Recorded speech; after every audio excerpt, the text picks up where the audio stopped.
आज केंद्र में बैठी मोदी सरकार ने झूठे प्रचार का एक अनोखा रिकॉर्ड इस देश में रचा है।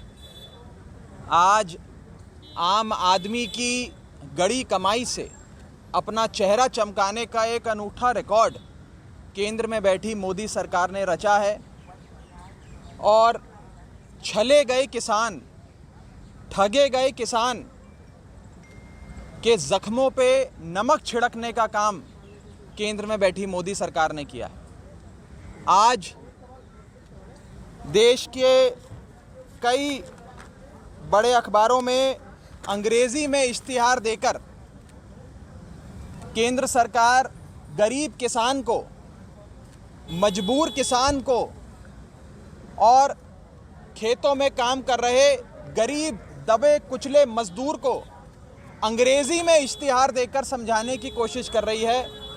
अंग्रेजी में न्यूनतम समर्थन मूल्य क्या होता है उस पर समझाने की और एमएसपी पीडीएस सिस्टम क्या होता है उसे समझाने की कोशिश कर रही है। मुझे ये बताइए कि देश का कौन सा किसान अपनी सुबह की अपनी morning cup of cappuccino coffee के साथ इस अंग्रेज़ी अखबार में छपे इस अंग्रेज़ी विज्ञापन को पढ़कर मिनिमम सपोर्ट प्राइस क्या होता है उसे समझेगा।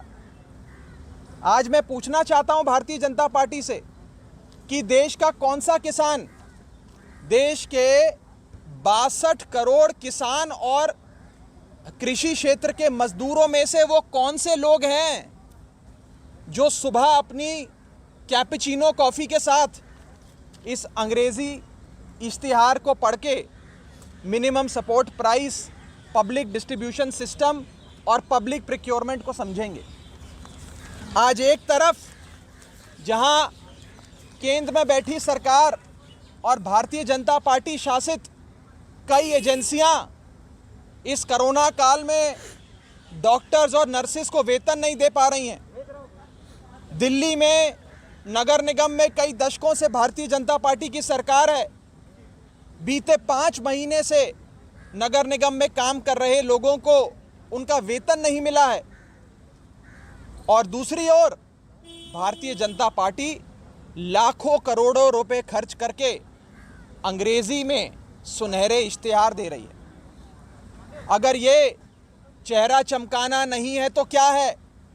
मैं मोदी सरकार से पूछना चाहूँगा कि अंग्रेजी में इस प्रकार से इश्तिहार देना क्या गरीब दबे कुचले छले ठगे किसान का मजाक उड़ाना नहीं है तो क्या है? उसके जख्मों पे नमक छिड़कना नहीं है तो क्या है? 2015-16 का एग्रीकल्चरल सर्वे ये कहता है कि देश में 80% किसान जो है, देश के 80% किसान के पास 2 एकड़ से भी कम जमीन है। वो गरीब किसान आज अपने गांव से साथ वाले गांव में अपनी फसल नहीं ले जा पाता बेचने के लिए। क्या आज वो गरीब किसान अपना चेहरा चमकाना, दुष्प्रचार करना, मिसलीड करना, भ्रमित करने का एक हथकंडा नहीं है तो क्या है? आज हम भारतीय जनता पार्टी को साफ तौर पे चेतावनी देना चाहते हैं कि किसान को आपने ठगने की जो कोशिश करी और अब अंग्रेजी में इश्तिहार देकर मोदी जी जो अपना चेहरा चमकाना चाहते हैं, अपनी सरकार का चेहरा चमकाना चाहते हैं बड़े बड़े इश्तिहार देकर, इस चीज को देश का गरीब किसान अवश्य याद रखेगा। और इस देश का गरीब किसान सड़क से लेकर संसद तक इन दुष्कर्मों के लिए आपसे प्रायश्चित भी करवाएगा। इस संदर्भ में किसी साथी का कोई सवाल हो तो आप पूछ सकते हैं। मैं आपको याद दिलाना चाहता हूं 2014 से कि सरकार जब से आई, जुमले की सरकार और हमारे आदरणीय गृह मंत्री ने इसको खुद एक्सेप्ट भी किया। उन्होंने माना कि हम जुमले देते हैं और वोट लेने के लिए जुटे। ये भी एक जुमला था एमएसपी का भी। आदरणीय प्रधानमंत्री जी ने कई बार कहा है, उनके मंत्रियों ने कहा है कि हम किसान की आय 2022 तक डबल कर देंगे और कैसे कर देंगे इसका फार्मूला भी दिया उन्होंने कहा कि कॉस्ट प्राइस प्लस 50% उसका जो है ऊपर मुनाफा जोड़ के करेंगे। आज इस बिल के माध्यम से जो कि परसों पास हुआ है राज्यसभा में, आज ये कर दिया कि हम जो है किसान अपना माल बेचे बाहर जाके कहीं बेचे, लेकिन उसका जो है कॉस्ट प्राइस और MSP का कोई लेना देना नहीं है, उसको खुला छोड़ दिया, उसको उसके रेमोकरम पे छोड़ दिया। और इससे जो पार्लियामेंट में हुआ उसके बारे में आपको थोड़ा बता दूं कि आपको देखा, हाल मैंने देखा, सिर्फ इतना सा मामला था कि अभी आपको पता है कि राज्यसभा और लोकसभा, राज्यसभा सुबह 9 से 1 बजे तक का समय है, 1 बजे खत्म हो गया, मंत्री जी का भाषण कर रहा था। आदरणीय जो हमारे उपाध्यक्ष हैं राज्यसभा के, उप सभापति जो है, उन्होंने कहा कि भाई 1 बजे के पास सर्वसम्मति से मैं टाइम बढ़ा रहा हूँ। आदरणीय लोकसभा के विपक्ष के नेता गुलाम नबी आज़ाद ने कहा, महाराज जो है ऐसा कोई किसी का वह सिर्फ आपकी पार्टी सहमत होगी, लेकिन विपक्ष इस बात से सहमत नहीं है बिल्कुल। और ये इस सदन की परंपरा रही है कि जब भी कभी टाइम एक्सटेंड करना होता है, कोई रूल में प्रावधान नहीं है। उन्होंने ये भी कहा कि रूल में प्रावधान नहीं, मैं मान रहा हूँ, लेकिन आज तक पिछले 70 साल में परंपरा रही है कि जब भी कभी संसद का समय बढ़ाना हो निश्चित समय से, तो सदन की पूरी की जो है सहमति दी जाती है। और आज सहमत नहीं है उसके, लेकिन उन्होंने कहा नहीं मैं, और आगे चर्चा शुरू हो गई। अब आइए दूसरी चर्चा पे कि बिल जब होता है तो उसके बाद क्या होता है, उसमें वोटिंग होती है। अब वोटिंग का नज़ारा देखिए, उसमें कुछ अमेंडमेंट क्लॉज थी, उसके बाद फिर बिल मुद्दे पर लिया जाता है। हर एक अमेंडमेंट क्लॉज पे विपक्ष ने कहा कि आप इसे वोटिंग करवाइए। विपक्ष का राइट है वोटिंग करवाने का, यहाँ तक का ही प्रावधान है रूल्स में। अगर एक मेंबर भी 240 मेंबर में 239 पक्ष में है, अगर एक मेंबर भी वोटिंग चाहता है, डिवीजन ऑफ वोट चाहता है, तो उसकी बात को मानना पड़ेगा। उसको बिल्कुल जो है उसको एक्सेप्ट नहीं किया गया। और जो अमेंडमेंट जो है उसमें दिन के रहते रहते सारी पास होती चली गई। उसके बाद बिल आया, उसमें फिर डिवीजन मांगी गई, नहीं दिया डिवीजन, और वो पास हो गया। अब पहले तो आपको संसद जो है समय बढ़ाने के लिए सहमति नहीं थी, तो आपने संसद बढ़ा दिया। उसके बाद बिल पास करने में डिवीजन मांगा गया, डिवीजन नहीं थी, और ये तय हुआ कि भाई कल सवेरे जो आप कर लीजिए, आपकी संख्या है, आपका बिल पास हो जाएगा, उस समय दीजिए। अभी जो है वक्तव्य दिया है अपना कृषि मंत्री जी ने, उस पर संसद को उसको थोड़ा समय दीजिए, और कल लेकिन उसको अर्जन नहीं किया गया। तो इस प्रकार की तानाशाही से संसद को चलाया जा रहा है। और इसी को लेके हमारे जो उपस्थित सदस्य थे, उन्होंने इसको प्रोटेस्ट किया।